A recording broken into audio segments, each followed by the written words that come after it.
Hello, नमस्ते। आप सभी जानने वालों का बहुत बहुत स्वागत है। आज हम कक्षा 12 की हिंदी साहित्य विषय के की और प्रथम पुस्तक है अंतरा भाग 2 के पहले पाठ पद्य खंड के। ये पहला पाठ किस खंड का है? तो यह पद्य खंड का पहला पाठ है देवसेना का गीत और कार्नेलिया का गीत, जो जयशंकर प्रसाद के द्वारा रचित भिन्न भिन्न नाटकों से लिए गए हैं। उन नाटकों में संकलित दोनों गीतों का हम अध्ययन करें उससे पहले जरूरी है कि हम कवि जयशंकर प्रसाद के द्वारा या लेखक जयशंकर प्रसाद के द्वारा लिखित जो जो उनका कृतित्व है, जो उनका व्यक्तित्व है, उसके विषय में थोड़ी सी जानकारी प्राप्त करें। हमें एक बुनियादी जानकारी प्राप्त करना हमारे लिए, क्योंकि हम हिंदी साहित्य के विद्यार्थी हैं, जरूरी है। देखें, आगे चलते हैं। जयशंकर प्रसाद पहला पाठ था। और ये एक बात और थी, 2021-22 की सत्र से जो एनसीईआरटी का नया कोर्स राजस्थान माध्यमिक शिक्षा बोर्ड के द्वारा लागू किया गया, उसके विषय में बात करें तो देखिएगा, जयशंकर प्रसाद का जन्म है वह 30 जनवरी 1889 ईस्वी को। और 30 जनवरी से एक दिनांक और भी आप याद कर सकते हैं, 30 जनवरी 1948 ईस्वी। निधन इनका 15 नवंबर 1937 ईस्वी में हुआ माना जाता है। जन्म स्थान इनका काशी था। माता का नाम मुन्नी देवी, पिता का नाम देवी प्रसाद, बाबू देवी प्रसाद। इनका प्रथम विवाह हुआ।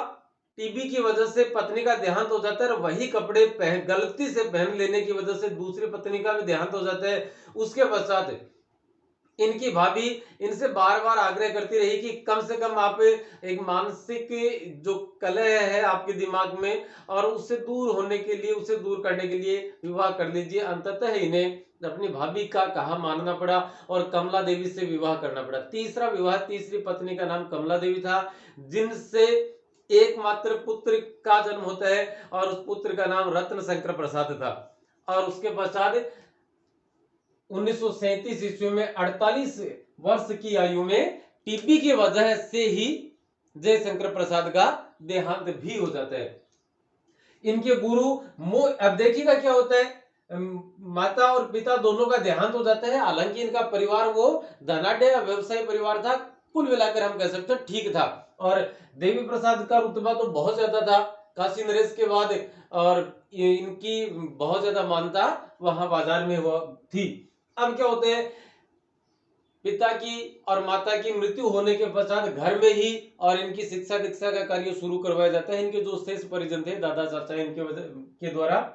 तो प्रथम जो गुरु आए उनका नाम था मोहिनी लाल, जो रसमय सिद्ध के नाम से प्रसिद्ध हैं। रसमय सिद्ध किसके नाम से कौन जाने जाते हैं, भविष्य में आपसे सवाल किया जाए तो मोहिनी लाल, जो कि जयशंकर प्रसाद के प्रारंभिक गुरु माने जाते हैं, जो घर आकर इनको संस्कृत और हिंदी की शिक्षा दिया करते थे।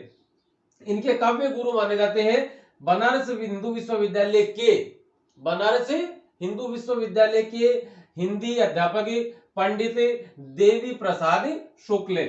और इनकी औपचारिक शिक्षा मतलब कक्षा स्कूली शिक्षा की बात करें कि कहां तक हुई थी, तो ये 7वीं कक्षा तक पढ़े थे। बावजूद इसके इन्होंने हिंदी, अंग्रेजी, उर्दू और पाली भाषाओं के साहित्य का गहन अध्ययन किया। वो सारा का सारा इन्होंने स्वाध्याय था, घर बैठकर इन्होंने अध्ययन किया, और वो अध्ययन इनके लेखन में आगे जाकर झलकता है। इनके द्वारा किया गया रचना कर्म, ये यहां से लेकर आप यहां तक, और इनका जीवन परिचय मान सकते हैं। जीवन परिचय में हम क्या मानते हैं, अमूमन तौर पर जन्म और मृत्यु, जन्म स्थान, माता पिता का नाम, गुरु आदि। अब आता है इनका रचना कर्म। रचना कर्म जो है वो रचना परिचय के नाम से। तो नाटक में कौन कौन से नाटक थे, अजात शत्रु, स्कंदगुप्त, चंद्रगुप्त, कामना, विशाख, जन्मेजय का नाग यज्ञ, एक घूंट, ध्रुव स्वामिनी, सज्जन, कल्याणी परिणय, प्रायश्चित, करुणालय और राज्यश्री, ये इनके द्वारा लिखित नाटक थे। नाटकों के विषय में आगे एक बात और करेंगे। इनके द्वारा जो लिखे गए उपन्यास थे वो कौन कौन से हैं, मात्र 3 उपन्यास लिखे गए थे, तीसरा हालांकि अधूरा रह गया 1937 ईस्वी में इनका देहांत होने की वजह से। कंकाल, तितली और इरावती, 3 ही उपन्यास लिखे गए इनके द्वारा। कंकाल पहला, तितली दूसरा और इरावती अंतिम था, जो कि अधूरा रह गया। अपूर्ण का अर्थ है जो पूरा नहीं हुआ, अर्थात अधूरा रह गया। इनके द्वारा रचित काव्य संग्रह है कामायनी, झरना, आंसू, लहर, कानन कुसुम और प्रेम पथिक। अब देखिएगा, ये आप हम बात करें तो 1936 ईस्वी में कामायनी की रचना की थी। ये इनके द्वारा रचित अंतिम पूर्ण ग्रंथ है और सबसे श्रेष्ठ भी इनके द्वारा रचित ग्रंथ। यदि सभी पूरे साहित्य की हम बात करेंगे तो ये कहा जाए कि सबसे शीर्षस्थ कौन सा, सबसे उत्तम श्रेणी का काव्य या रचना कौन सी है, तो वह है कामायनी है। लेकिन आप देखेंगे यहाँ हमने पहले लिखा है, यहाँ इधर स्कंदगुप्त, अजात शत्रु, चंद्रगुप्त ये पहले लिखे, इनकी रचना हालांकि बाद में हुई थी, लेकिन इनकी क्वालिटी, इनकी गुणवत्ता इस दर्जे की है कि इनको हमें सर्वप्रथम लिखना ज्यादा समुचित लगा। अब बात करते हैं इनके द्वारा लिखित निबंध संग्रह की। तो निबंध संग्रह काव्य और कला तथा अन्य निबंध। भाषा इनकी भाषा कौन सी थी? इनकी भाषा होने से तात्पर्य हमारा होता है कि वो जो लेखन कार्य करते थे, जो रचना कार्य करते थे, जो रचना कर्म करते थे, इस कर्म में किस या इस कार्य में कौन सी भाषा का इस्तेमाल इनके द्वारा किया जाता था। इनके द्वारा कौन सी भाषा का इस्तेमाल? खड़ी बोली हिंदी, है ना। खड़ी बोली हिंदी वो किस प्रकार की थी? संस्कृत निष्ठ।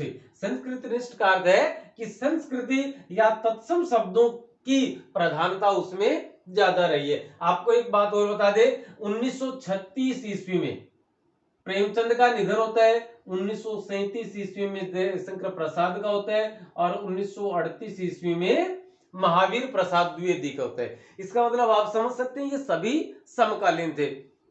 आप प्रेमचंद की कहानियां पढ़ेंगे, प्रेमचंद के उपन्यास पढ़ेंगे तो प्रेमचंद के उपन्यास और कहानियों में आपको उर्दू शब्दों की बहुलता मिलेगी, उर्दू शब्द वहां ज्यादा है। लेकिन आप यदि प्रसाद को पढ़ेंगे तो प्रसाद में कौन से शब्द ज्यादा मिलेंगे आपको? संस्कृत शब्द ज्यादा मिलेंगे या तत्सम शब्द ज्यादा मिलते हैं। तत्सम शब्दों की प्रधानता इनके काव्य में ज्यादा है। महावीर प्रसाद द्विवेदी, उनकी रचनाओं में भी संस्कृत शब्दों की बहुलता रही है। आगे देखते हैं तो इनकी भाषा में हमें क्या लिखना है कि संस्कृत निष्ठ खड़ी बोली हिंदी या तत्सम शब्द प्रधान खड़ी बोली हिंदी। इनकी रचनाओं का मुख्य स्वर, कि इनकी रचनाओं की का जो मुख्य स्वर था, ये इनका संदेश क्या देना चाहते थे, उन संदेशों की यदि हम बात करें तो आप काल देखें एक बार। 1889 ईस्वी में इनका जन्म होता है, उससे पहले अंग्रेज भारत में आ चुके थे और चहु और उनका साम्राज्य विस्तृत था। दूसरी बात देखें, 1937 ईस्वी में इनका देहांत होता है, तो जब इनका देहांत होता है उस समय भी अंग्रेजों का साम्राज्य ही था। प्रेमचंद जैसे कहानीकार, कथाकार ने एक तरफ क्या किया, दो बेलों की कथा शायद आपने पढ़ी होगी। दो बेलों की कथा आमतौर पर हमारे पाठ्यक्रम में शामिल है, इसलिए मैं उसका उदाहरण ज्यादा देता हूं। आप देखेंगे कि प्रेमचंद के द्वारा रचित दो बेलों की कथा में हीरा और मोती के माध्यम से सामान्य या आम भारतीय व्यक्ति को इस बात की शिक्षा दी गई है कि आप भी संगठित होकर, हीरा और मोती की तरह से संगठित होकर अंग्रेजों से लोहा ले सकते हैं, उन्हें अपने खेत से उस भांति खदेड़ सकते हैं जैसे उन दोनों ने मिलकर एक सांड को खदेड़ा था। तो इनकी रचनाओं का मुख्य स्वर जो है, संदेश जो है, वह क्या रहता है? वह राष्ट्रीय जागरण। मतलब है हमारे देश की जो जनता है उनके मन में साहित्य के माध्यम से देशभक्ति की भावना विकसित करना, उसका विकास करना, और इसके साथ साथ भारतीय संस्कृति और भारतीय जीवन मूल्यों की झलक भी हमें देखने को मिलती है।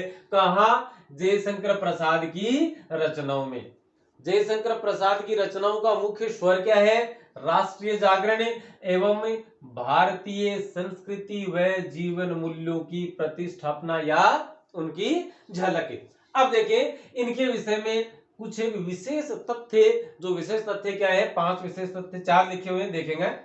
पहला विशेष तथ्य लिखा है कि नस्वार तंबाकू का व्यवसाय करने के कारण से इनके परिवार को सूंघनी साहू के नाम से, वो नाक में दबाते थे एक पाउडर, इतनी बड़ी नस्वार की डिब्बी आती थी, महिलाएं ज्यादा इस्तेमाल करती थी गाँवों की, और आजकल हालांकि बहुत कम है उसका इस्तेमाल, लेकिन फिर भी जब मैंने अपने बचपन में देखा तो उस हिसाब से बताते हैं, तो वो जो नस्वार है उसका धंधा इनका ज्यादा था। तो सुंगनी साहू के नाम से, साहू का मतलब शाहूकार या सेठ, इनको छायावाद का ब्रह्मा भी कहा जाता है। छायावाद के 4 स्तंभ माने जाते हैं, ब्रह्मा, विष्णु, महेश और शक्ति। तो प्रसाद पंत निराला, देखिएगा वो ऐसे हैं, प्रसाद पंत निराला और महादेवी।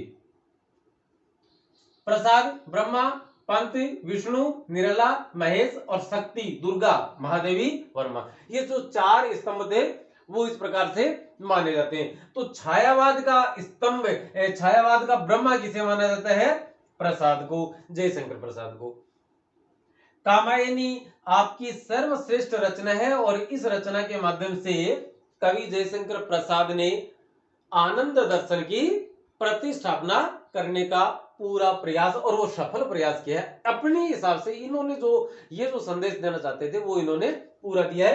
कामायनी का जो विभाजन है वह कुल मिलाकर 15 सर्गों में किया जाता है। और तो सबसे महत्वपूर्ण बात है इनकी, वो इनकी नींव के रूप में सबसे लास्ट में देखिएगा कि हिंदी साहित्य में आपके नाटक, आपके का अर्थ है जयशंकर प्रसाद के, आपके नाटक इतने उच्च कोटि के थे कि नाटक साहित्य लेखन का, कि नाटक रूपी साहित्य है उसका इतिहास लिखा जाए और उसका काल विभाजन किया जाए। नाटक साहित्य लेखन का काल विभाजन भी आपके नाम से ही किया गया है। जो समय बांटा गया अलग अलग, जैसे एक तो इनके पहले का समय, एक इनका खुद का समय और इनके बाद का समय, तो ये आपके नाम से ही किया गया है। जैसे पूर्व प्रसाद युग, मतलब प्रसाद से, जयशंकर प्रसाद से पहले का युग, उस युग में नाटक किस प्रकार से लिखे गए थे, किस प्रकार के लिखे गए थे। दूसरा है प्रसाद युग, स्वयं जयशंकर प्रसाद का युग 1918 से लेकर 1936-37 ईस्वी तक। और प्रसादोत्तर, प्रसाद धन उत्तर, प्रसाद उत्तर का अर्थ होता है बाद में, उत्तर का अर्थ होता है जवाब, उत्तर का अर्थ होता है एक दिशा, लेकिन यहां पर है बाद में। प्रसादोत्तर, प्रसाद के बाद का युग। तो इनके नाटक इस क्वालिटी को अपने अंदर संकलित किए थे, समाहित किए हुए थे कि नाटक साहित्य का इतिहास लेखन जब किया जाता है तो उसका काल विभाजन किया जाता है। जैसे किसी भी मनुष्य की आयु का काल विभाजन शिशु, बच्चा, किशोर, युवा, प्रौढ़ और वृद्ध, इस प्रकार से जब उसकी आयु का विभाजन किया जाता है तो नाटकों का भी एक विभाजन किया गया है। तो 3 भाग बनते हैं इसके, एक तो प्रसाद से पूर्व का युग, दूसरा बनता है प्रसाद का युग और तीसरा बनता है प्रसाद के बाद का युग। तो दोस्तों आज की इस कक्षा में फिलहाल इतना ही है। आप देवसेना के गीत के लिए तैयार रहें, तब तक के लिए अनुमति देवे। नमस्ते, शुक्रिया, धन्यवाद।